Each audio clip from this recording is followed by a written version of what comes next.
Bismillahirrahmanirrahim. Assalamualaikum warahmatullahi wabarakatuh. Puji dan syukur mari kita panjatkan kehadirat Allah Subhanahu wa Ta'ala, yang mana telah melimpahkan rahmat serta hidayahnya kepada kita sehingga kita masih bisa hidup di dunia ini. Tak lupa salawat dan salam mari kita curah limpahkan kepada junjungan kita Nabi Agung Habibana wa Nabiyana Muhammad Sallallahu Alaihi Wasallam, kepada para keluarganya, kepada para sahabatnya, dan tak lupa kepada kita selaku umatnya yang insya Allah mendapatkan syafaatnya. Amin ya robbal alamin. Sebelumnya, izinkan saya memperkenalkan diri. Perkenalkan, nama saya Delia Julianti dari semester 1 Pendidikan Bahasa dan Sastra Daerah STKIP Muhammadiyah Kuningan. Di sini saya ingin memenuhi tugas dari Ibu dosen Widya, yaitu dosen Bahasa Indonesia, dan mengenai presentasi mengenai diksi. Nah, sebelumnya saya akan menjelaskan apa itu diksi. Nah, diksi itu sebagian yang kita kenal, diksi itu adalah pemilihan kata. Nah, diksi juga dapat diartikan sebagai pilihan kata pengarang untuk menggambarkan sebuah cerita mereka.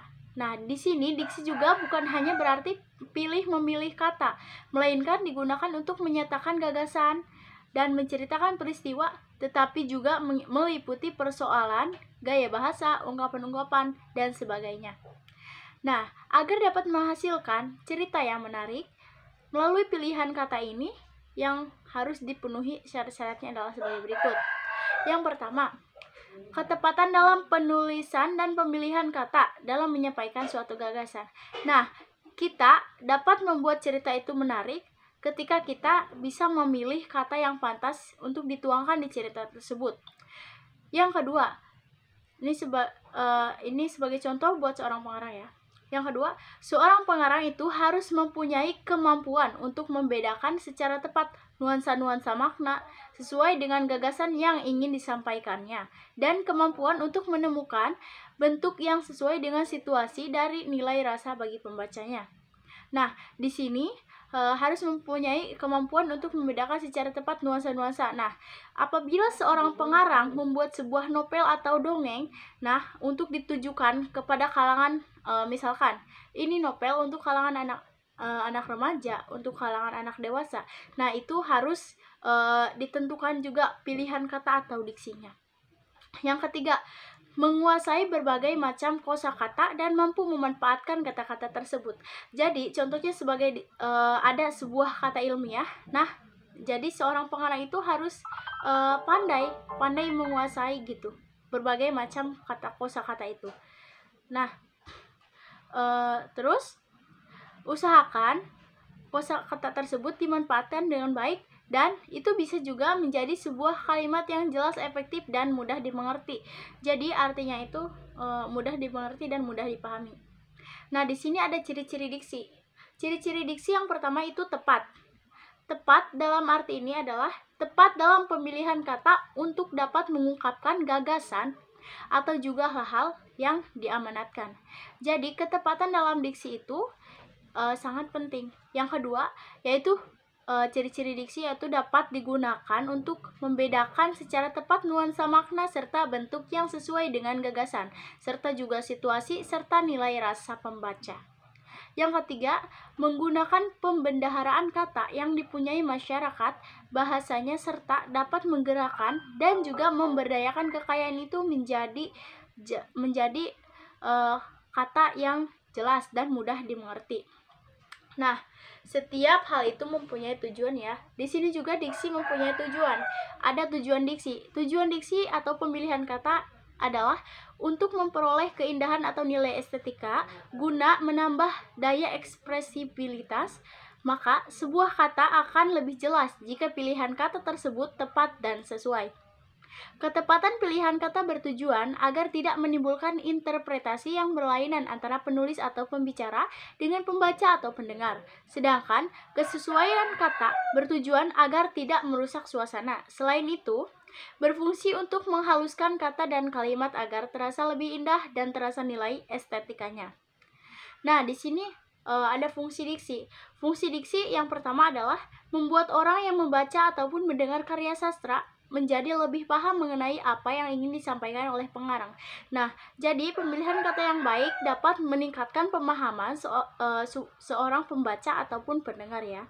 Yang kedua itu adalah membentuk ekspresi ataupun gagasan yang tepat sehingga dapat menyenangkan pendengar ataupun pembacanya. Jadi, ekspresi di dalam pemilihan kata tersebut dan gagasan yang tepat akan mempengaruhi apa?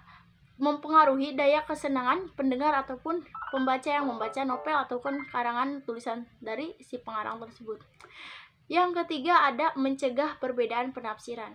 Nah, pemilihan kata yang baik itu akan mencegah perbedaan penafsiran. Penafsiran itu seperti apa? Jadi, tidak ada kesalahpahaman.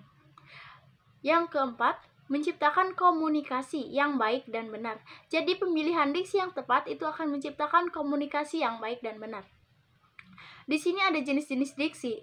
Jenis-jenis diksi yaitu dibagi ke beberapa bagian ya. Di sini ada dibagi ke 2 bagian. Di sini ada diksi berdasarkan makna dan diksi berdasarkan leksikal. Diksi berdasarkan makna. Diksi berdasarkan makna dibagi menjadi 2. Ada diksi berdasarkan makna denotatif dan diksi berdasarkan makna konotatif. Nah, pertama yang saya akan bahas adalah diksi bermakna denotatif ya. Diksi bermakna denotatif. Yang dimaksud dengan diksi bermakna denotatif adalah makna yang sebenarnya atau reality dari suatu kata atau kalimat ya. Di sini ada sebuah contoh. Dodi sering kerja keras untuk mendapatkan penghasilan yang lebih baik. Nah, di sini diksi yang berlaku makna denotatif di garis bawahi adalah sebuah kata kerja keras. Nah, itu merupakan diksi denotatif yang jelas. Yang kedua ada diksi yang bermakna konotatif, yaitu konotatif adalah kata atau kalimat yang memiliki arti bukan sebenarnya, jadi not reality. Contohnya adalah Doni harus membanting tulang untuk menghidupi keluarganya.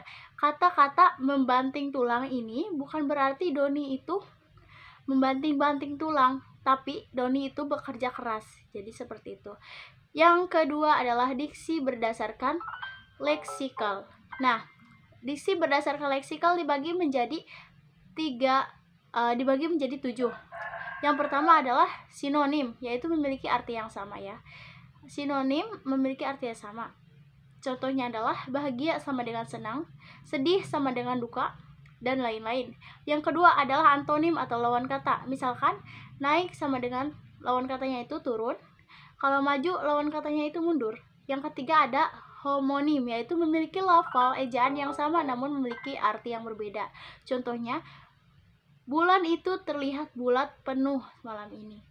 Yang kedua contohnya, semua karyawan mendapatkan gaji setiap bulan. Nah, di sini ada kata-kata bulan itu terlihat bulat penuh malam ini dan ada semua karyawan mendapatkan gaji setiap bulan. Kita garis bawahi gaji yang garis bawahi kata-kata bulan ya. Di sini ada yang pertama, di kalimat pertama itu bulan itu sebagai kata benda. Yang kedua itu bulan itu sebagai nama bulan gitu. Sebagai kata kata gitu, kata bulan gitu. Terus ada homofon ataupun ejaan dari lafal yang sama tapi memiliki makna yang berbeda. Contohnya adalah Anton menabung uangnya di bank secara rutin. Yang kedua, Bang Anton bekerja di perusahaan pembiayaan. Di sini ada beda ejaan dan lafalnya sama. Kita membaca lafalnya sama, tapi memiliki makna yang berbeda. Yang pertama, Anton menabung uangnya di bank. Bank di sini merupakan suatu lembaga atau instansi ya. Nah, kalau yang kalimat kedua, Bang Anton, Bang di sini adalah mengatakan laki-laki dalam bahasa Indonesia yaitu bang gitu.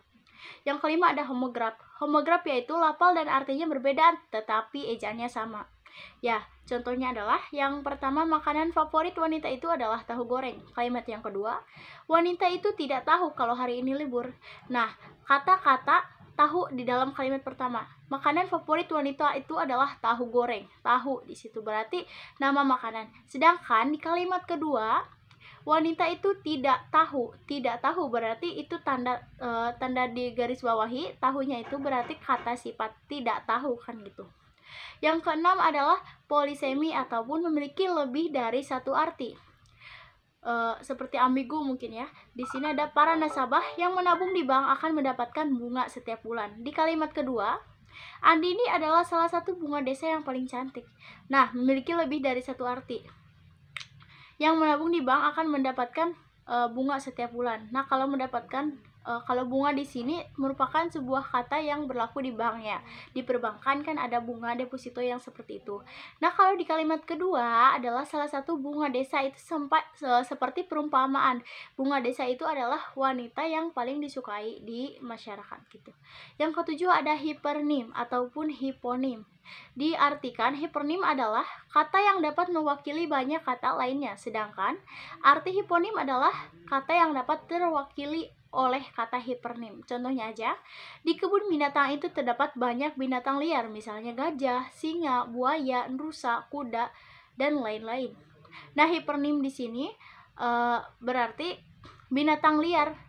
Di kalimat ini ya, hipernim itu binatang liar. Soalnya apa? Binatang liar itu kan bermacam-macam jenis, jadi dikelompokkan jadi binatang liar. Tidak disebutkan satu persatu.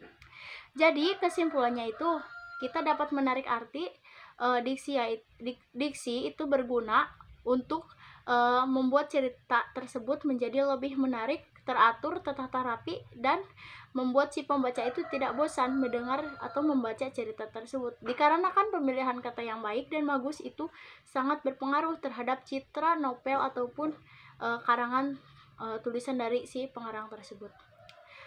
Mungkin cukup sekian yang dapat saya sampaikan, kurang lebihnya mohon maaf. Ditutup, wabillahi taufiq wal hidayah. Wassalamualaikum warahmatullahi wabarakatuh. Alhamdulillahirabbil alamin.